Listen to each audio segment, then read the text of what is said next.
What's up, ladies and gents? Today we have an interesting video about the Filipinos in the NBA right now and the future prospects we are seeing. I mean, I know this video is going to talk about Philippines hoop culture, but it's also going to be talking about the potential rise of Philams and pure Filipinos that we're going to be seeing in the NBA soon. I really wouldn't be surprised, especially with like Kai Sato being in the Summer League 2 years ago, Kevin Q rumored to be in the Summer League this year, which I don't think is actually going to happen. It seems like he turned those rumors down. But also we're seeing a Philam, Dylan Harper, being a top draft pick this year. So it wouldn't surprise me with all the recent Philams we're getting in the league and the rise of Philippines hoopers as well, that I think in the next 10 years we're going to see like a Filipino player born in the Philippines actually get drafted to the league. I really wouldn't be surprised. But let's see what this video says. With the second pick in the 2025 NBA Draft, the San Antonio Spurs select Dylan Harper from Rutgers University. Surreal. The NBA is a very, very exclusive club. Mamacita! Thank you so much. Marry me. Nice to meet you, Miss Harper. Sorry, let me lock in. It's not what this video is about.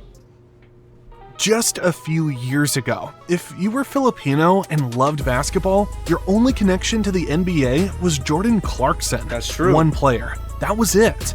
But now, there's an entire wave coming. A real pipeline of Filipino talent. Players with roots in Manila and Mindanao are not just making it, they're about to dominate. We're talking about top draft picks, future all-stars, and a fan base so passionate they make Madison Square Garden literally like the most passionate, one of the best hoop cultures in the world. Look quiet. This isn't a one-off. This is the NBA future, and it's Filipino.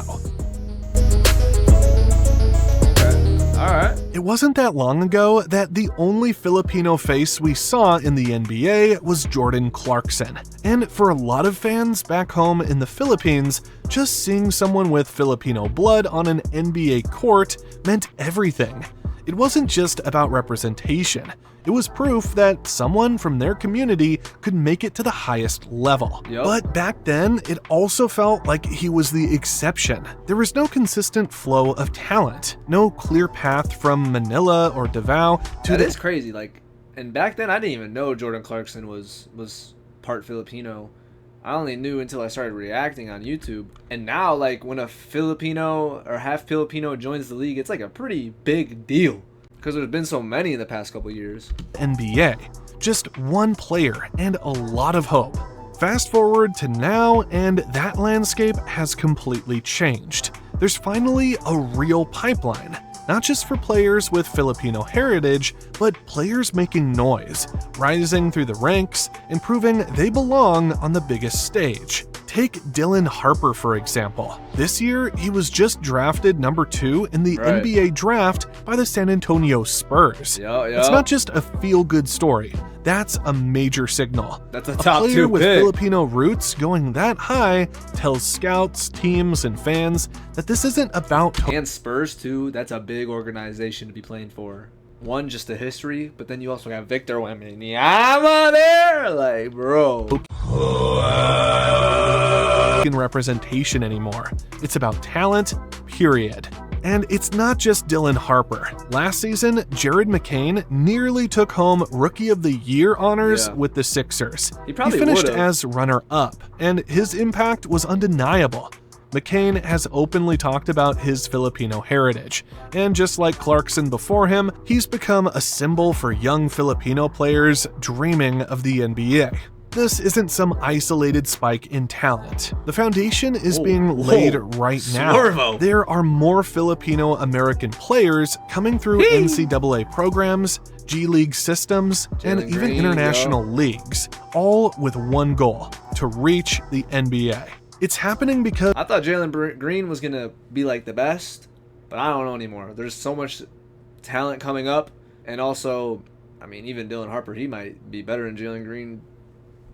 already, low key. I don't know. There's now a pathway, an actual structure that's producing results. And that changes everything. And when you combine that player pipeline with one of the most passionate basketball fan bases in the world, that's where things really start to get interesting.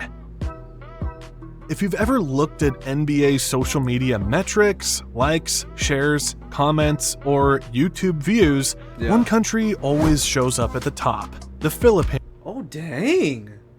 Oh, interesting. It's not even close. Year after year, the NBA's official I knew it would be at the top, but I didn't know it was literally number one. reports rank the Philippines as one of its largest international audiences.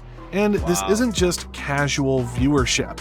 We're talking about a country where entire barangays shut down just to watch playoff games, where kids grow up knowing the names of second-string players on teams halfway across the world, where people will stay up until 4 a.m. to watch a regular season game from the West Coast. They do that. Basketball in the Philippines isn't just a sport, it's part of daily life. You can drive through the provinces or walk through the back streets of Manila, and you'll find makeshift courts everywhere. Rusty rims nailed to coconut trees, paint-chipped backboards welded onto lampposts, and those courts are always full. Kids playing barefoot. Literally wooden backboards on like a palm tree. Literally, it's fire. Shooting with tattered balls, learning moves they saw Steph do the night before. But what makes this obsession unique is that it's not just about the NBA stars. It's personal. When Jordan Clarkson suits up for Gilas Pilipinas, or when Jalen Green wears the national flag during visits, it's more than symbolism. It's pride. It's the feeling that the world's biggest basketball stage is finally reflecting Filipino faces. The NBA knows this. That's why they've invested so much in building fan. Random thought, because I have been to the Philippines. Most of y'all probably already know that, but one thing I can say, the best basketball game I've ever been to was Gilas versus New Zealand. Gilas had not won against New Zealand for a long time, and that game they won, and the crowd was just, it was insane from the very tip.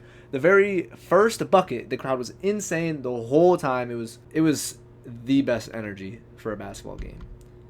And events, pop-ups, clinics, and partnerships in the Philippines, because they understand this isn't a market, it's a movement. And now, with real Filipino players entering the league, that passion is only going to grow stronger. For the first time, kids in the Philippines can watch the NBA and see someone who looks like them, who talks about the same foods, who visits the same hometowns, and who proves that the dream is possible. But there's more to this connection than just fandom. Culture plays a huge part too, especially music, because when it comes to blending basketball and hip-hop, no one does it quite like the Philippines. Okay, wait, interesting. There's something deeper connecting the Philippines to the NBA, and it's not just the game itself, it's the culture surrounding the game, the way basketball and hip-hop have become inseparable, and the way Filipinos naturally fit right into that space. For decades, the NBA has been more than a league. It's been a cultural movement. Style, swagger, music, identity. It's all wrapped together. And in the Philippines, that mix is not only understood, it's lived. Look at the street ball scenes in Manila, Cebu, or Davao. The music blasting from speakers isn't random. It's Drake, Kendrick, and Travis. The same beats play. We gotta cut out Drake, Philippines. We gotta cut out Drake. Players listen to in the NBA locker rooms are playing courtside in Quezon City. That overlap isn't accidental. It's a reflection of shared values: rhythm, expression, attitude, creativity. Filipinos have always had a deep connection to music. Whether it's karaoke at home, dancing in the street, or rapping on TikTok, music is embedded in everyday life. Of course. And that mirrors exactly what's happening in NBA circles. When you see a player freestyle post-game or drop a mixtape in the off-season, that vibe, music, and hoops flowing together is exactly what's resonating across the freestyle after a game. I guess Anthony Edwards did that like once. Pacific. It's also why Filipino players fit so seamlessly into the NBA's off-court identity. Yeah. Jalen Green, for example, doesn't just play with flair. He carries himself with a certain rhythm that feels familiar to anyone who grew up around Filipino communities. Jared McCain, too. He's a social media sensation with his TikTok channel, which is full of dances, playlists, and clips that blur the line between athlete and artist. That cultural fluency matters. It makes players more relatable, more visible, and more magnetic. And this shared love of hip-hop has also helped break barriers. It opened doors for collaboration, for conversations between NBA stars and their Filipino fans. Whether it's Jordan Clarkson vibing with local artists during his Manila visits, or fans remixing NBA highlight reels with OPM beats, the culture is constantly being exchanged and reimagined. But while music brings people together, something else is helping to literally create more Filipino NBA stars, and that's family. One of the biggest reasons we're seeing more Filipino presence in the NBA today doesn't start on the court. It starts at home. It starts with identity, family, and a changing global landscape where cultures are blending more than ever before. Over the last few decades, interracial marriages, especially between Americans and Filipinos, have steadily increased. In places That's kind of like my video yesterday. A lot of Americans are moving to the Philippines. Like California, Texas, Nevada, and Hawaii. There are entire communities where American and Filipino families have lived side by side for generations. And as those families grow, so does a new kind of athlete, one raised with dual cultures, and often dual motivations. That's the story behind players like Jalen Green. His mom, Bri Peruganan, is Filipino, and while Jalen was raised in California, he never shied away from his roots. In fact, he's embraced them. He's visited the Philippines, talked openly about what it means to him, and has built a real connection with Filipino fans, not as an outsider, but as one of them. Then there's Jared McCain, the Sixers rookie last year who's already turning heads in the league. Not a lot of people knew at first, but he confirmed that he has Filipino blood on his mother's side. Right. And just like Jalen, Jared has made an effort to recognize and appreciate that part of his heritage. In a league that thrives on personal storylines, I really did not think Jared McCain was going to be good, to be honest. But he was decent. and identity, that kind of openness matters. It turns a player into a symbol, something young kids can look up to and say, he's one of us. This isn't just a coincidence. A growing number of current and former NBA players either have Filipino ancestry or deep personal ties to the Filipino community. Jordan Clarkson, for example, represents the Philippines internationally and regularly shows up for the national team. Dylan Harper Jr., who went number 2 in this year's draft, has Filipino blood and proudly highlights it during interviews. Bro, is he going to be able to play for Gillis, though? Because if we can get Jordan Clark and Dylan Harper and Gillis, bro. His older brother, Ron Harper Jr., is also playing in the NBA as he signed a 2-way contract with the Detroit Pistons. On social media right now, fans were going wild about Dylan Harper's mother Maria, who sent NBA fans into a meltdown frenzy as she shared that his flat-out love for the game, his determination, hard work, and humility, day in and day out. A visibly emotional Maria told ESPN when asked about Bro, I ain't gonna lie, I don't think that's why she was going viral. I'm gonna keep it a buck. what She's nice with it, bro. had led her son to the NBA. Even off the court, the connections are strong. Former stars like Karl Malone, Byron Scott, and Meta World Peace have all been married to Filipino women. Oh, wow. These family ties don't just disappear, they're passed down to kids, to communities, to culture. And as these families raise children in basketball-rich environments like the US, they bring both worlds together. They raise kids who grow up hearing stories about both the NBA and the Philippines. Kids who might shoot hoops in LA during the week and then spend summers visiting family in Cavite or Cebu. That dual upbringing doesn't just shape how they see the game, it shapes who they are as players. This is how identity becomes a legacy. It's not just about representation for the sake of visibility. It's about creating a consistent presence, and that's what we're seeing now. Filipino heritage is becoming part of the NBA's family tree. Not a footnote, not an exception, part of the future. Let's be clear, this isn't something that's coming years down the line. It's already happening. Ooh, Filipino players like are that. here right now. Ooh, and I like they're not that. just participating, they're making serious moves. Let's start with the name on everyone's radar, Dylan Harper Jr. He was drafted number 2 in the latest NBA draft by the San Antonio Spurs, who are known for building amazing talent. That's a massive milestone. He didn't just sneak into the league. He walked through the front door with high expectations, and now to a team with Wemby. He's joining a team that is going to turn heads for years to come. Right behind him is Jared McCain, who nearly grabbed the Rookie of the Year award in his debut season with the Sixers. What McCain brought wasn't just stats, it was energy, presence, and confidence. He plays with the kind of poise that makes it easy to forget he's only just begun his NBA career. And when he publicly embraced his Filipino heritage, that moment hit hard for a lot of fans. For sure. It said this isn't just about who makes it, it's about who they carry with them when they get there. Then there's Kai Soto. He's taken a different path, leaving the Philippines to chase his dream internationally, playing in the NBL, G League, and more.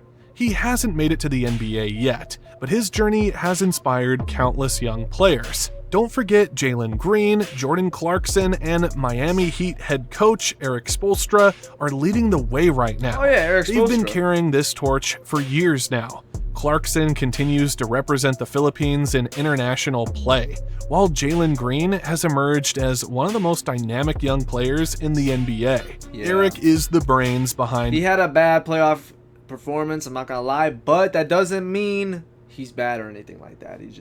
He lowered his stock a little bit, but I think he can turn it around. 2 NBA championship teams with LeBron James and Dwayne Wade, and is the face of Filipino basketball in Miami. All 3 are more than athletes and coaches. They're cultural ambassadors. All of this means one thing. Filipino players aren't waiting for the door to open. They're already in the room. And that changes the entire conversation. Because when younger kids in the Philippines look at the NBA now, they don't just see a faraway dream. They see proof. They see players with similar backgrounds, similar names, and even similar skin tones. That kind of visibility creates belief, and belief creates the next generation of talent. But here's the thing, this movement isn't just about players. It's also about what's happening back home. Because now that the world is watching, the Philippines is ready to level up its entire basketball system. But now things are starting to change. Filipino basketball programs are expanding, not just in quantity, but in quality. You're seeing more private academies, training camps, and local leagues that are partnering with international organizations. Shifted in. Coaches are getting certified, players are learning modern systems. There's also the impact of media and access. Filipino kids now watch NBA games live on their phones. They follow workouts on YouTube. They're exposed to global... It's a great way to get your buckets up. If you learn, like, you can learn how to actually train just from YouTube videos. Like, I used to watch like Jordan McCabe. I just watched his training videos. Oh my god, I'd be 10 times better if I just did like a week straight of like actually focused training just from watching those videos than if I just went and just like shot around and, you know, just played a random game or something. Basketball language early. That exposure sharpens instincts, raises IQ, and helps kids train with a purpose. They're no longer dreaming vaguely. They're targeting real paths to get there. All of this points to one clear conclusion. The Philippines is no longer just watching from the sidelines. They're building something. They're getting ready to compete, not just in regional tournaments, but on a global stage. And as all these parts come together, players, programs, fans, and culture, it's not just about the Philippines having a future in the NBA. It's about how the NBA itself is changing. But what do you think? Is the future of the NBA Filipino? Well, let me know in the comments, and don't forget to subscribe to the channel. Thank you. Definitely could be. I mean, you saw in the 2010s the absolute crazy rise of European players. even in the 2000s a little bit. I think we're seeing that. And like I said, I think in the next 10 years, we're going to start seeing a lot of Philams, a lot of Filipinos start taking over the NBA. See ya.